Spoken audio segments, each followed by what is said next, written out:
Hi friends, എല്ലാ കൂട്ടർക്കും പുതിയൊരു വീട്ടിലേക്ക് സ്വാഗതം. എല്ലാവരും നല്ല ടെൻഷനിലാണെന്ന് അറിയാം. കാരണം K20 2015 സ്കീം ഇന്നലെ തീർന്ന് ഇന്ന് എക്സ്റ്റെൻഡ് ചെയ്യാനുള്ള ഓരോ ഓപ്ഷനും അത് കാണിക്കുന്നില്ല. ലോഗിൻ ചെയ്യുമ്പോൾ നേരെ ഇതേപോലുള്ളൊരു ഇൻ്റർഫേസ് ആണ് വരുന്നത്. അതിൽ സെർച്ച് ചെയ്തിട്ടാണെങ്കിൽ ഒന്നും വരുന്നുമില്ല. അതിലാണെങ്കിൽ ഓവർ എല്ലാം തീർന്നെന്നും പറഞ്ഞാൽ കഴിക്കുന്നത്. ഇതോടെ തീർന്നു എന്ന് വെച്ചിരിക്കുകയാണ്. അപ്പോൾ അങ്ങനെയുള്ളവർക്ക് വേണ്ടിയാണ് നമ്മൾ ഇന്നത്തെ വീഡിയോ. നമ്മുടെ യൂട്യൂബ് വേറെ ആരും ഈ ടൈപ്പ് വീഡിയോ ചെയ്തിട്ടില്ല. ഞാൻ എവിടെ നിന്നൊക്കെയോ തപ്പി പിടിച്ചെടുത്തൊരു സൊല്യൂഷനാണ്. അപ്പോൾ ആരും പേടിക്കേണ്ട. നമുക്ക് വീഡിയോ എന്തോ നോക്കാം. അതിനായിട്ട് നമ്മുടെ ചാനൽ സബ്സ്ക്രൈബ് ചെയ്തിട്ട് നമുക്ക് മുമ്പോട്ട് പോകുന്നതാണ്. നമ്മുടെ പോർട്ടലിൽ കയറുമ്പോൾ നമുക്ക് ഇതിങ്ങനെയാണ് ഇപ്പോൾ കാണുന്നത്. നമുക്കതിൽ എഡിറ്റ് ചെയ്യാനോ ഒന്നും ഓപ്ഷൻ ഇല്ല. നമ്മുടെ എല്ലാം തീർന്നു എന്നാണ് അതിൽ കിടക്കുന്നത്.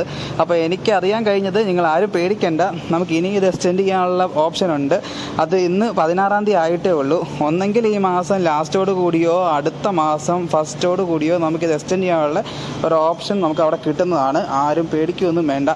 സാധനമുണ്ട്, അല്ലെങ്കിൽ നമ്മൾ വരുത്തും. അപ്പോൾ നിങ്ങൾ ആരും പേടിക്കേണ്ട. ഇങ്ങനെ സാധനമുണ്ട്. നോക്കാം, എൻ്റെ ഡേറ്റ് ഇവിടെ കഴിഞ്ഞ് ഇങ്ങനെയാണ് എല്ലാവർക്കും കിടക്കുന്നത്. ഞാൻ ഓൾറെഡി ഒരു ടെസ്റ്റ് ചെയ്തതാണ്. അപ്പം ഇന്നലെ അതും തീർന്ന്. അപ്പം നമുക്ക് എക്സ്റ്റെൻഡ് ചെയ്യാനുള്ള ഓപ്ഷൻ അവിടെ വരുന്നതാണ്. അങ്ങനെയാണ് നമുക്ക് അറിയാൻ കഴിഞ്ഞത്. അപ്പം ആരും പേടിക്കാതിരിക്കുക. അപ്പം ഈ വീഡിയോ എനിക്ക് ഉപകാരപ്പെട്ടെന്ന് വിചാരിക്കുന്നു. കാരണം ഒത്തിരി പേര് അത് ടെൻഷൻ അടിച്ചിരിപ്പുണ്ടായിരുന്നു. അവർക്ക് വേണ്ടിയാണ് ഞാൻ ഈ വീഡിയോ ചെയ്തത്. അപ്പോൾ നമ്മുടെ ചാനൽ സബ്സ്ക്രൈബ് ചെയ്ത് കുടിക്കോ. പുതിയ വീഡിയോ അടുത്ത ദിവസം വരുന്നവരെ it's me Harikrishnan signing off.